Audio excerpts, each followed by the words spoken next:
Што значи објаснувачки, а што билатерален скрининг со Европската Унија? Дали Македонија по долгото чекање пред Европската порта спремна настапува во Брисел? За деталите од преговарачкиот процес во ова издание на Европат. Останете со нас.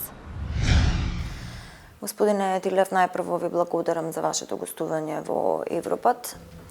Во ова издание на Европат сакам да отвориме малку повеќе да поразговараме на темата ЕУ преговори, што значи скринингот со кој што Македонија се соочува во моментот, но и секако чекорите за понатаму.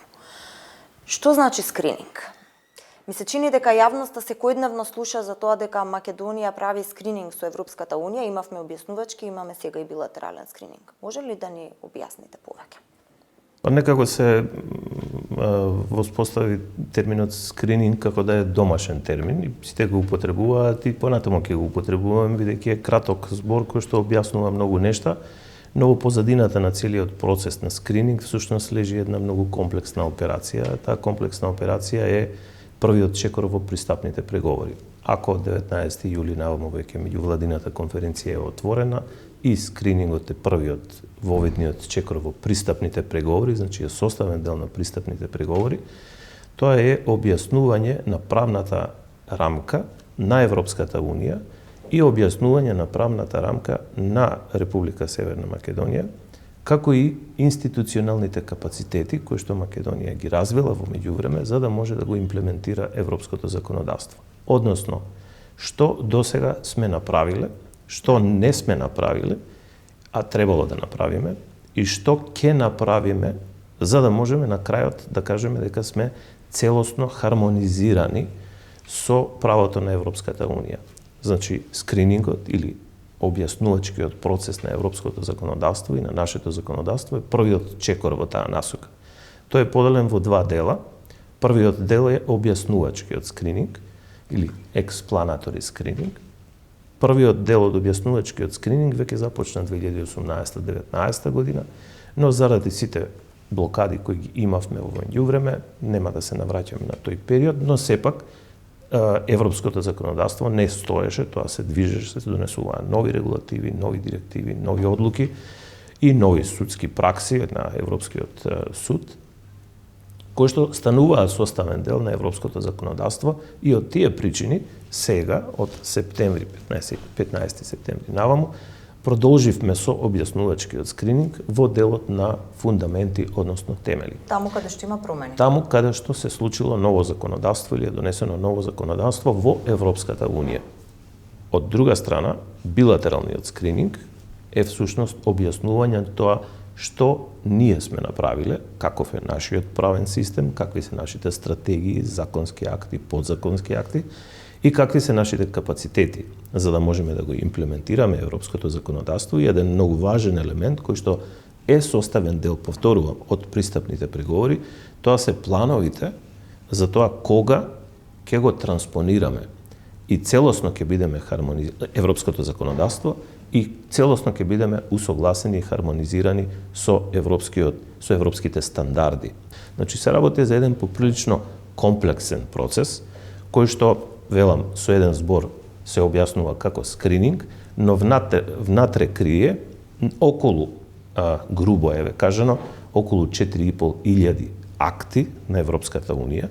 И тоа сето треба да го завршиме во однос на 14 месеци. Колку што трае билатералниот скрининг? Скринингот во целина, значи овој дополнителниот објаснувачки скрининг плюс билатералниот скрининг ќе заврши во крајот на ноември 2023 година. Значи ние имаме во рок од една година да објасниме се што треба пред Европската Унија и во Брисел. Така е. Ако објаснувачкиот скрининг е моментот кога најдобрите експерти од страна на Европската комисија ни го објаснуваат европското право и тоа акт по акт, одлука, регулатива, директива, еден по еден од тие акти им се објаснуваат во детали на нашите експерти од сите институции, патем ние имаме околу 150-155 институции кои што се вклучени во овој процес, значи не се само министерствата, тука се и многу други државни институции, а објаснувачкиот скрининг... Какви се нашите капацитети? Спремни сме ли за ова? Колку сме спремни со оглед на тоа дека чекавме 17 Па ние долго време се подготвувавме и се подготвуваме. Се уште сосема можем со чиста совест да кажам дека сме спремни да ги почнеме преговорите, да влеземе во овој скрининг, затоа што нашите институции го препознаваат и европското право, терминологијата, знаат на кој начин треба да се презентира, знаат што треба да се презентира, знаат што е важно, знаат како да планираат. Меѓутоа, ако ме прашате дали утре сме спремни да станеме членка на Европската Унија, не, бидејќи тоа е еден процес кој што ќе треба да изгради една нова генерација. Не велам дека старата генерација треба да се остави настрана. Искуството и младоста треба да си го најдат својот баланс, за да може тоа да не забрза во целиот процес на евроинтеграција. Колку на оваа почетна позиција нашето законодавство е усогласено со европската? Според грубите проценки, можеби на почетокот требаше да кажам дека билатералниот скрининг е практично она како ние се гледаме. Колку ние сметаме дека сме усогласени со европското законодавство, под тука е одговорот на вашето прашање, дека ние во нашите проценки внатрешни, интерни, сме направиле одредена статистика, математика да речеме, дека негде околу 45% сме усогласени до сега, значи од моментот на објавувањето на или влегувањето во сила на спогодбата за стабилизација и асоциација, и ние не стоевме, иако чекавме преговори, меѓутоа не стоевме туку, го транспониравме законодавството. Тука ми е прашањето, извинете ќе ве прекинам. Зарем ова не е мал процент со оглед на тоа дека 2 децении се подготвуваме? Воопшто не е мал процент, тоа е многу голем процент. Ако имаме во предвид дека усогласувањето на законодавството, вистинското на целосното усогласување се очекува во текот на пристапните преговори. Бидејќи досега одредени сегменти од спогодбата за стабилизација и асоциација се обврзни, конкуренција, државна помош, заштита на интелектуална индустријска сопственост, делови од земјоделие, тие се обврзни.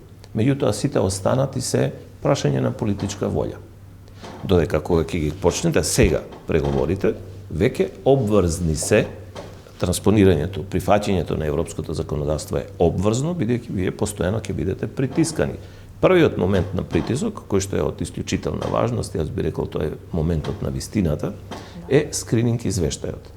Затоа што скринингот, објаснувачкиот и билатералниот се заокружува со скрининг извештај од страна на Европската комисија, каде што според новата методологија овој пат и земјите членки поединечно ќе можат да даваат свој придонес, односно свој прилози. Го спомнавте извештајот после скринингот. Македонија досега имаше извештај на Европската комисија секоја година и вообичаено секогаш е тој со позитивен, со умерени напредоци во одредени области, никаде не и така натаму.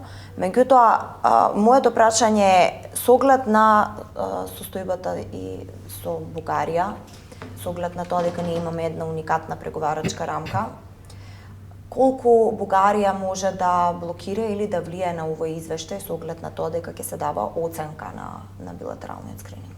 Да не ги збуниме гледачите, јас претходно морам да објаснам, вие говорите за извештајот редовен годишен на Европската комисија.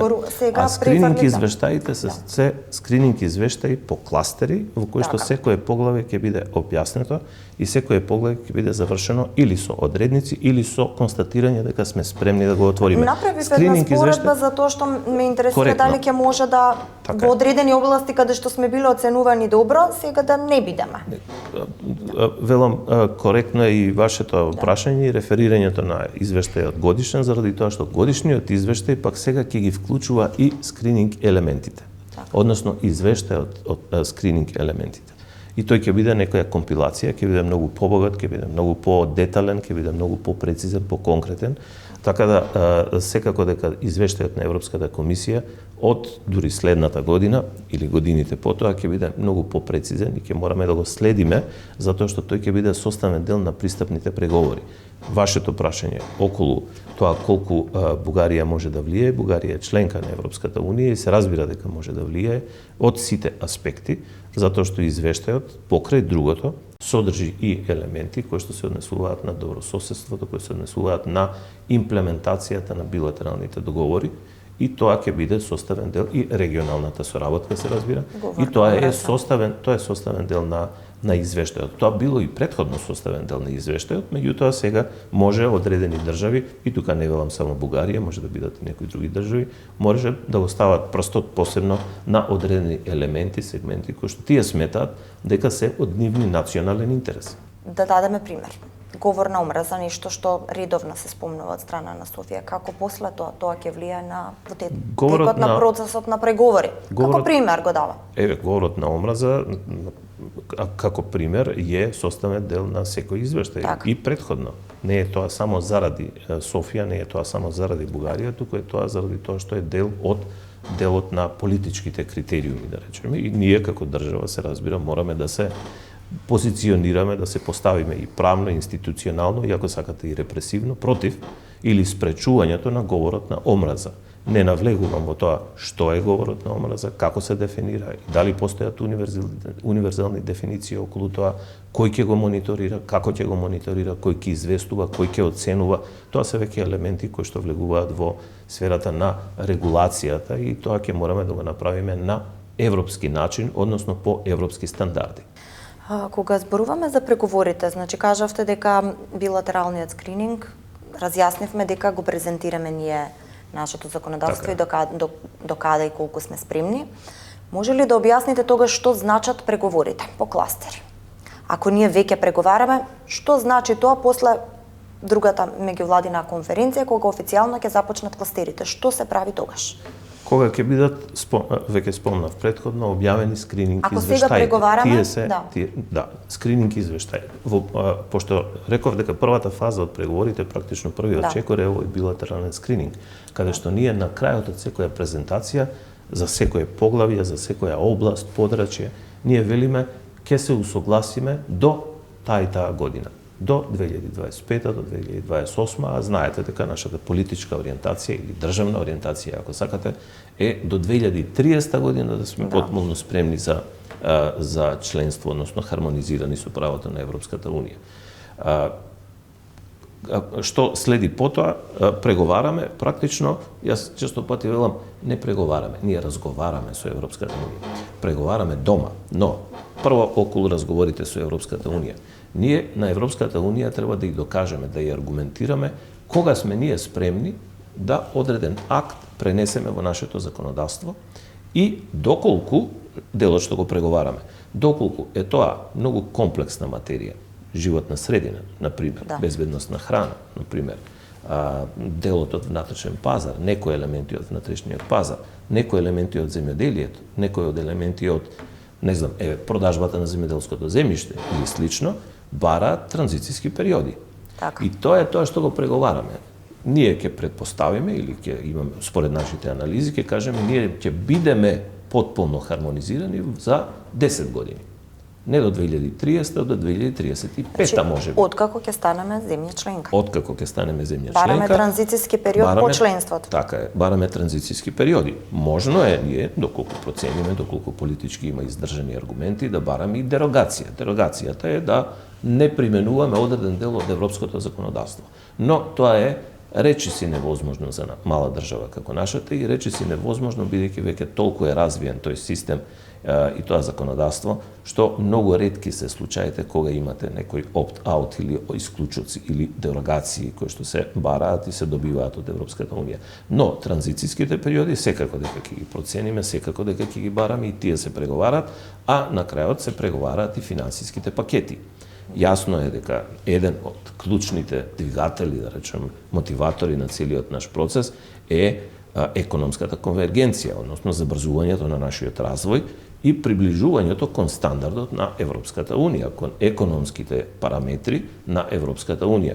И тоа е тој момент кој што вели додека сте во предпристапната фаза или во пристапната фаза во текот на пристапните преговори, грубо кажано, ако сте добивале 100 милиони евра годишно, тогаш многу е веројатно, според сегашните математики, според параметрите кои ни се на располагање, да добиваме околу 600 милиони евра годишно. Или ќе имаме обврска 150 милиони од прилика според нашиот бруто општествен производ да уплаќаме во касата на Европската Унија, бидејќи тогаш не само што ќе добиваме пари, ќе треба и да плаќаме во касата на Европската Унија, но нето бенефитот или онаа користа е огромна во наша полза, затоа што ние имаме релативно ниско ниво на бруто општествен производ по глава на жител, 37% отприлike од просекот на ЕУ, што значи дека гепото на празнината е голема и таа треба да ја дополниме или би можеле, би очекувале да ја дополниме со многу поголем финансиски пакет кој ќе го преговараме со Европската унија.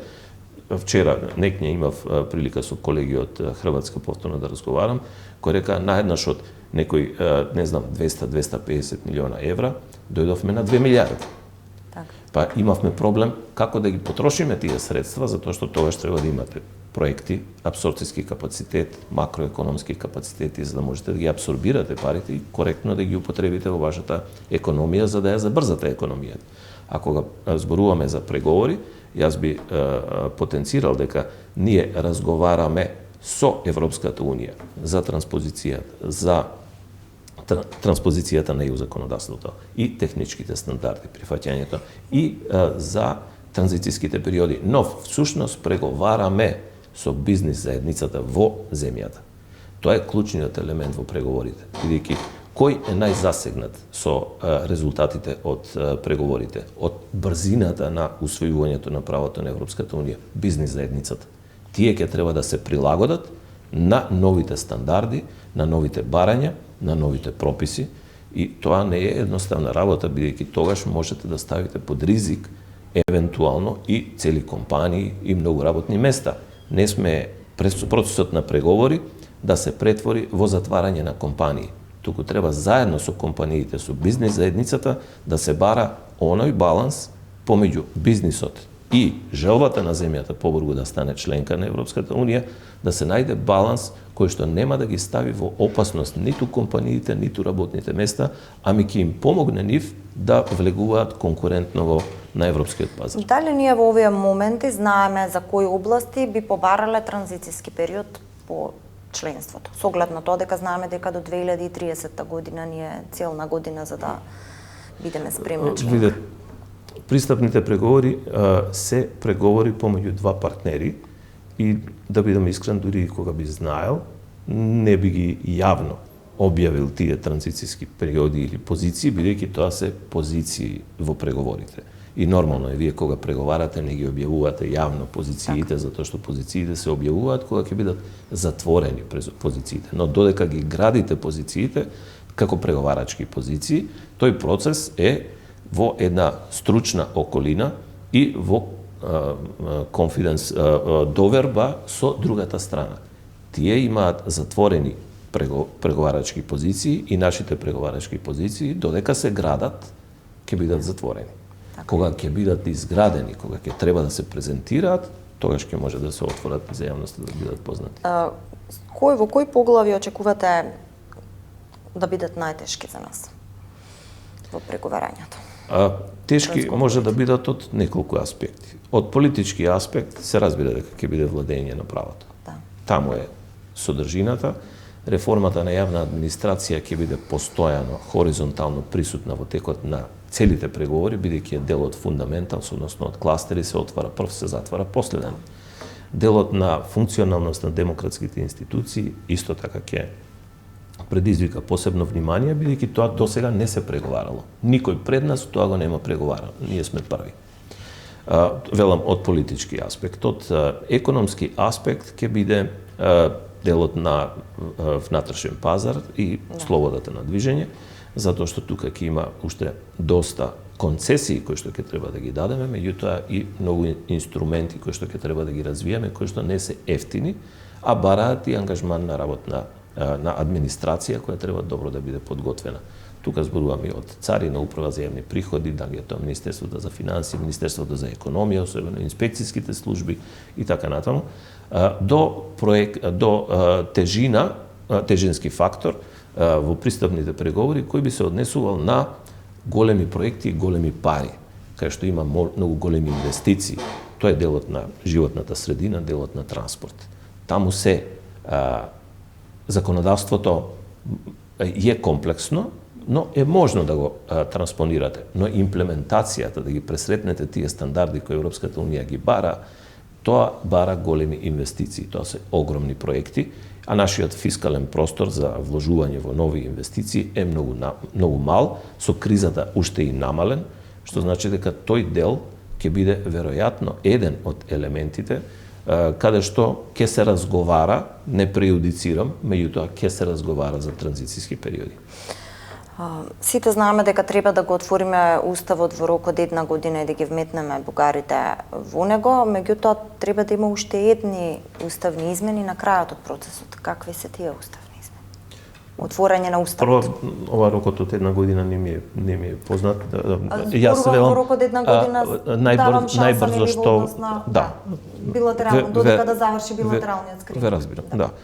Така е, но секако уставот ќе се отвори и пред затварањето на пристапните преговори, затоа што има одредени... Јавноста не го знае тоа, затоа би сакала да ако може да објасни. Видете, пошто бидејќи ние сме ги анализирале, речиси сите досегашни пристапни преговори на земјите кои станале членки, и Хрватска, ако сакате, последната која стана членка, и тие го отвараа уставот пред да станат членка, за да може да ги направат последните уставни измени, бидејќи уставните измени ќе се направат, не знам, кај на себе, чисто како пример, ќе треба да се внесе во уставот можноста за купување и поседување на земјиште на граѓани на Европската унија.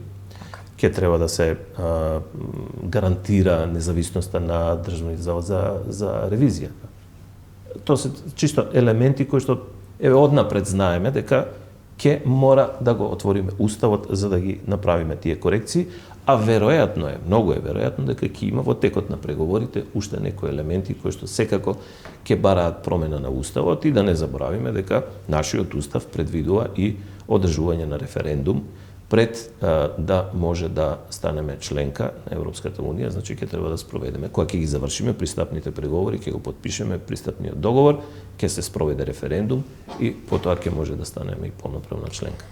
Меѓутоа не само ние, туку и некои од земјите членки треба да спроведат референдум за тоа колку сакаат нели да продолжи проширувањето или да влезе уште една земја која што би била членка на Европската унија. Ратификација на пристапниот договор мора да се направи кај сите земји членки кои што во тој момент ќе бидат земји членки. Дали ќе биде овој број сега, ќе биде поголем или помал, тоа не може да го прејудицираме, не може да знаеме однапред, но секако секоја земја според својот правен систем и според тоа како е уредено кај нив, ќе го ратификуваат пристапниот договор. Ние ќе го ратификуваме, веќе објаснив како, бидејќи уставот наш тоа го бара.